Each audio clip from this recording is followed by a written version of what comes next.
美国推出新矿产协议，与乌克兰加入欧盟相矛盾。红军村战线转变，俄军改变进攻方向。集结7万人，俄军即将大规模进攻扎波罗热。乌军前线火力恢复，或许已经得到叙利亚前政府军的苏式弹药。种种迹象表明，乌俄战争结束后，俄罗斯将会进攻北约。为防备未来可能到来的冲突，丹麦加快军事改革，瑞典提高国防开支。精彩资讯马上开始。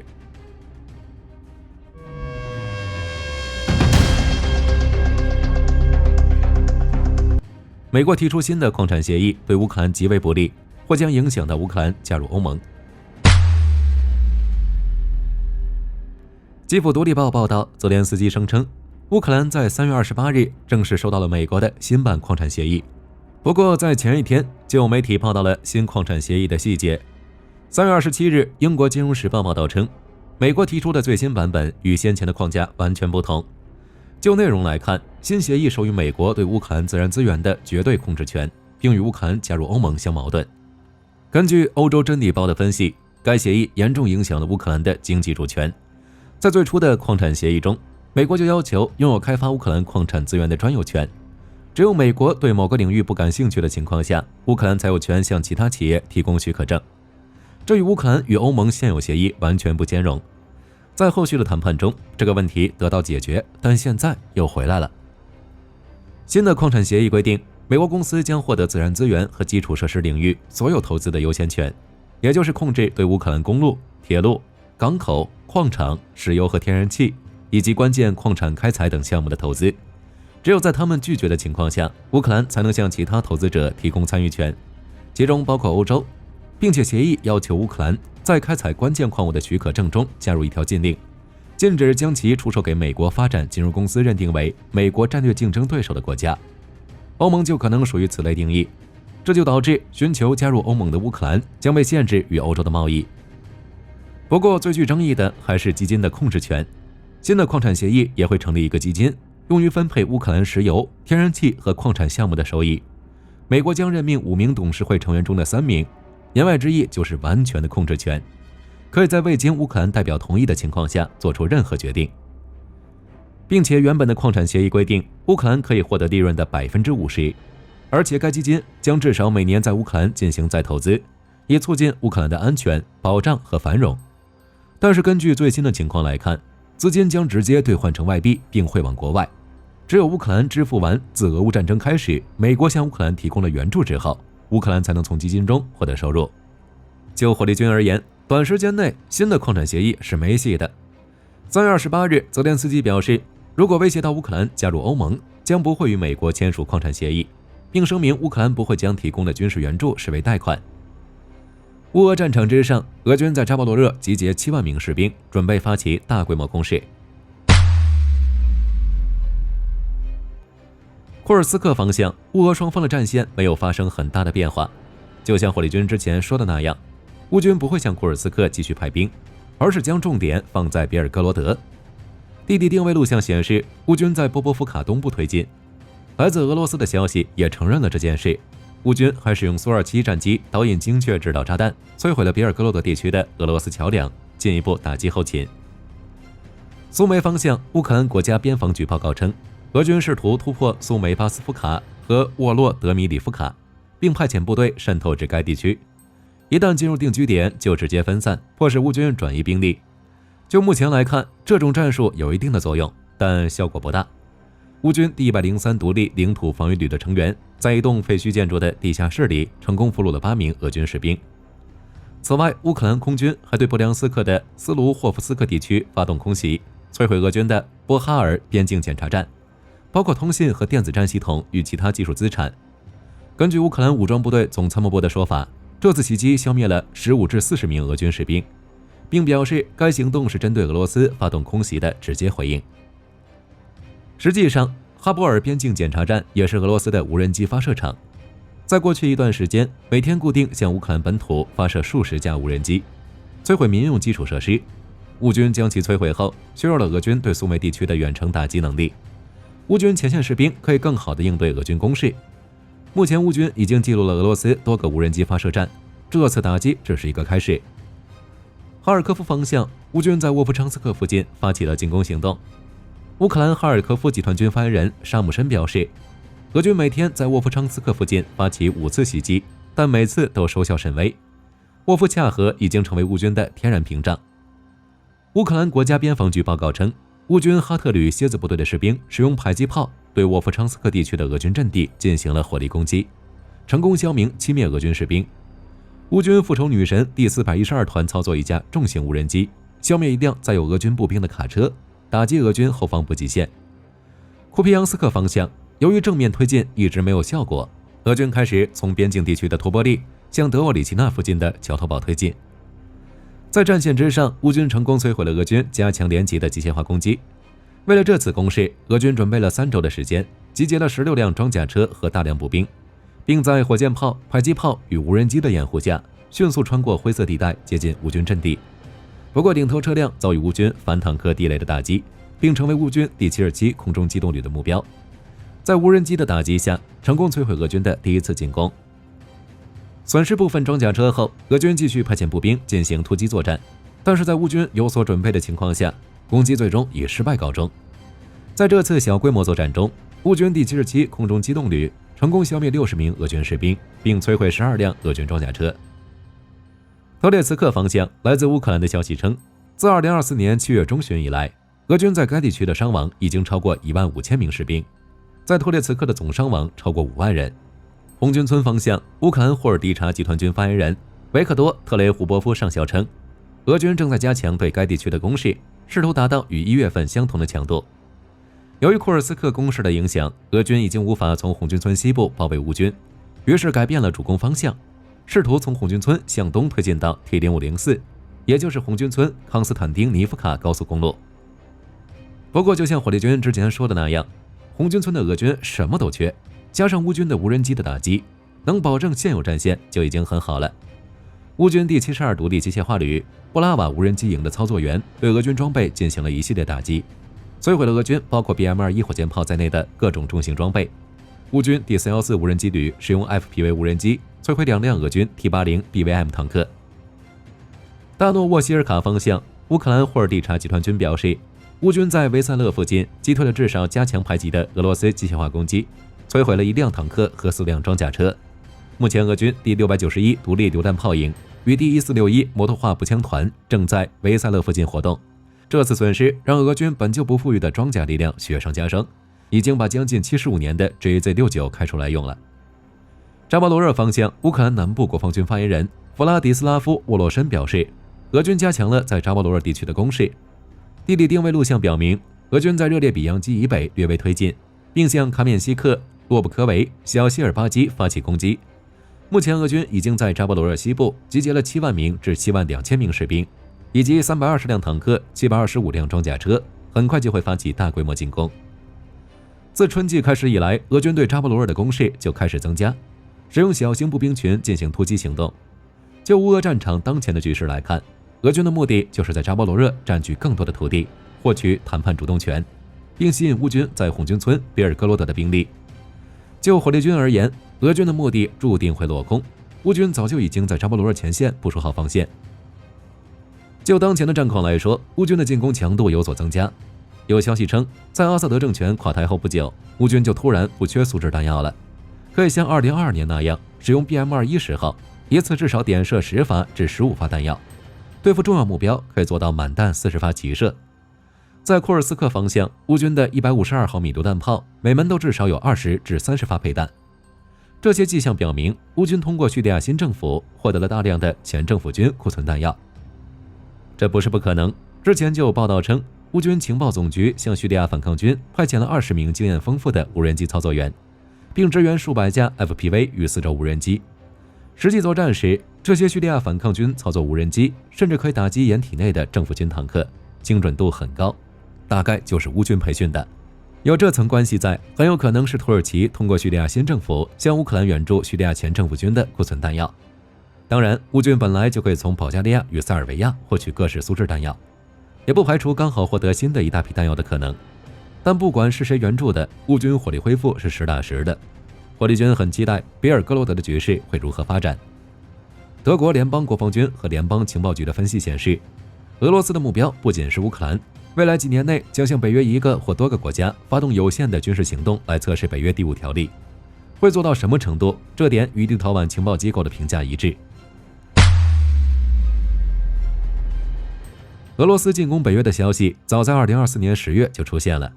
当时德国联邦情报局局长布鲁诺·卡尔在议会听证会上警告，俄罗斯正积极采取前所未有的混合战和秘密手段，并预测到2030年可能与北约直接冲突。未来还只是预测，但是从俄罗斯2025年的举动来看，这件事很可能成为现实。最直接的证据就是俄罗斯的军费大幅增加，军队规模不断扩大。立陶宛的报告显示，在2025年，俄罗斯的国防开支将达到1200亿欧元，占 GDP 的比例超过 6%， 与2021年入侵乌克兰之前相比，几乎翻了4倍，并且普京已经下令到2026年将军队的规模扩充至150万人。并且在3月28日，普京还宣布，俄罗斯总参谋部批准了一项将俄罗斯海军步兵部队从旅重组为师的计划，包括第155海军步兵旅的2个旅在2025年升级为师，另外2个旅在2026年成为师，最后一个则要等到2027年。在2022年12月的时候，俄国前国防部长绍伊古就宣布，打算组建17个新的机动师。就现在来看，这的确不是说说而已。此外，俄罗斯还计划将靠近北约的兵力、武器和装备增加 30% 至 50%。至于俄罗斯的钱从哪儿来，火力军只能说，俄罗斯已经快走向苏联的老路了。由于乌军的打击以及北约的制裁，俄罗斯的经济受到重创，但军工企业通过大幅生产炮弹、导弹等装备，在一定程度上缓解了这个问题。可以说，俄罗斯现在的经济就是依靠军工企业在撑着。当然，单凭俄罗斯的实力还无法对北约发动全面常规战争，但可以对1个或2个北约国家发起有限军事行动，测试北约第5条例会做到什么程度。如果后果是俄罗斯可以承担的，那么东欧国家就会成为俄罗斯的下一个目标，目的就是恢复20世纪90年代的世界秩序，扩大其在保加利亚、波罗的海国家、罗马尼亚、捷克等东欧国家的影响力。根据德国联邦情报局局长卡尔的说法，乌俄战争结束的越快，俄罗斯进攻北约的时间也会提前。为应对可能到来的攻击，欧盟已经呼吁公众储存72小时应急物资。德国之声、比利时、布鲁塞尔时报等媒体报道，欧盟委员会公布新的应急准备战略，要求成员国采取措施，确保公民、学校和医院等机构能更好地应对未来可能发生的危机，比如加强警报系统，调整学校课程并推出培训计划，加强民事和军事合作。欧盟还计划开设一个集中式危机协调中心，增加现有欧盟共享物资储备。当然，最关键的还是增加本国实力。丹麦与瑞典已经这样做了。2024年的时候，丹麦政府就公布了一项新计划，在未来5年内新增405亿丹麦克朗，大约59亿美元的防务预算，加上丹麦2023年承诺的在未来10年内投入1550亿丹麦克朗，大约227亿美元的军费。在2025年，丹麦的国防预算将达到 GDP 的 2.4%。除了增加预算，丹麦还有其他提升战力的方式，比如国民服义务兵役的最低时间从4个月拉长到11个月，并且规定无论男女都要强制性服兵役。在过去一段时间里，只有成年男子有这一义务，女性则是自愿服役，不强制。根据彭博社的报道，丹麦国防大臣特罗尔斯隆·德保尔森已经宣布加快军事改革计划，于2026年开始对女性实施义务兵制。此外，丹麦还宣布投资47亿丹麦克朗，加速发展重型步兵旅，包括2个装甲步兵连、1个机械工兵连，以及全地形车与货柜化后勤单位。瑞典首相乌尔夫·克里斯特松也宣布，计划提高国防开支。目前，瑞典的国防开支已经占据 GDP 的 2.4%， 但这还不够，目标是国防预算占 GDP 的 3.5%。这也是冷战以来瑞典规模最大的军力扩张。乌俄战争爆发后，欧洲已经重新认识到俄罗斯的威胁。如果俄罗斯想在乌俄战争结束后入侵东欧国家，恐怕会将自己拖入真正的深渊。近日，美军公布了一段影片，展示了美军战机发射2枚激光制导火箭弹，摧毁胡塞无人机的作战画面。不过，在影片中，美军并未公开具体交战时间与执行机型。但值得注意的是，在上周，美国海军航母编队遭到无人机袭击，其中大部分是由空军战机拦截，而这也是美军首次披露专为空对空反无人机任务改进的精确杀伤火箭弹系统。随后，美国官员证实，这段影片是过去几天内美国空军战机在红海与胡塞无人机交战的情况。从2024年1月开始，美国及其盟友已经摧毁了300余架胡塞武装无人机，其中包括200余架空中目标以及120余架地面待发射目标，但大多数情况下都是由昂贵的防空导弹摧毁的。在这种情况下，如果低成本拦截无人机成为美军着重考虑的方面，根据美国防务新闻报道，美国陆军计划通过廉价的火箭弹来应对无人机带来的威胁。美国陆军未来司令部司令詹姆斯·雷尼在美国陆军协会全球军力研讨会上表示，我希望陆军装备的火箭吊舱装填50枚到100枚廉价火箭弹，他们可以在适当条件下给对方带来很大的杀伤力。雷尼表示，为了达成这个目的，陆军正在与美国工业界接触，希望能寻找一个快速生产廉价无人机的方案。美国陆军导弹与太空项目执行官弗洛克·洛扎诺表示，目前2种方式可以有效应对无人机的威胁，一个是继续改进电子战技术，通过加大对无人机的干扰，使其威胁大幅降低；另一个方法就是通过廉价火箭弹解决对抗无人机高成本的问题。目前，陆军导弹与太空项目执行办公室正在与陆军航空和导弹中心、远程精确火力跨职能小组进行直接支援火力技术方面的合作，寻求一种低成本火箭弹，以便在一个多管火箭炮系统中填入30枚带有弹头的导弹，射程超过30公里，由陆军以非常高的射速集中发射。事实上，从2019年开始，美军就宣布了完成激光制导火箭弹对抗空中目标的概念验证测试。不过，当时的目的是为成为拦截亚音速巡航导弹的低成本选项。这种火箭弹被称为 AGR-20， 是在70毫米火箭弹的基础上发展而来，通过加装半主动激光制导系统来提升打击精度。外形与传统火箭弹相似，不过制导系统赋予了现代化作战的能力，被称为 AGR-20 火箭弹。结构并不复杂，主要由 MK435 Mod 0引信高爆战斗部、WGU-59B 制导系统以及 MK66 Mod 4固体燃料火箭发动机组成，重 15.8 公斤，射程可达5公里，命中精度为2米。这种精确打击能力使得 AGR-20 能够有效摧毁地面目标。AGR-20 之所以能成为对无人机的手段，根本原因在于无人机这种目标具有飞行轨道相对稳定、无规避机动以及低结构强度等特征。通过使用瞄准吊舱进行激光照射，不需要火箭弹具备大过载性能，就能对其实施拦截。综合来说 ，AGR-20 火箭弹具备3大优势，其一是旧弹新用 ，AGR-20 是现役海拉德70火箭弹基础上改造而成，其制导系统可接收机载雷达或匹配吊舱的激光指示，还可支持有机协同照射模式，也就是一架战机持续锁定目标，另一架发射火箭弹实施摧毁。该战术被证明在应对低速无人机时非常有效。其二就是价格优势，火箭弹本身价格只有5000美元，制导组件需要15000美元，两者加起来也不到3万美元。要知道 AIM-9X 导弹单价60.4万美元， AIM-120D 更是高达325万美元。与这些空空导弹相比， AGR-20 实在太便宜了。要知道，美军面对的无人机通常不会像战机那样飞得又快又高，无人机速度慢，飞行高度有限，但数量多，并具备一定的隐蔽性。使用传统航炮打击又要面临精度与射程的限制，使用空空导弹则是严重的资源浪费。AGR-20 火箭弹恰好可以弥补这一缺口。这种廉价火箭弹的引入使单次拦截成本骤降，为防御作战提供了更具经济性、可持续性的解决方案。最后就是数量优势了。以美军 F-16 举例，单架 F-16 挂载2具吊舱，即可携带14枚制导火箭弹，远超传统6枚导弹的配置。更为便利的是，这种模块化武器还能由其他空中平台搭载。当地时间3月28日，伊朗外交部发言人巴加埃发表声明，强烈谴责美国持续对也门各地区进行空袭，并强调空袭造成民众伤亡。巴加埃表示，美军正在对也门进行军事侵略，目的是报复胡塞武装。伊朗认为这些空袭严重违反了联合国宪章和国际法律法规。好了，这期视频到这儿就结束了。各位觉得美乌新矿产协议会是什么结局？可以在视频下方留言，大家一起讨论。我是火力军，下期见。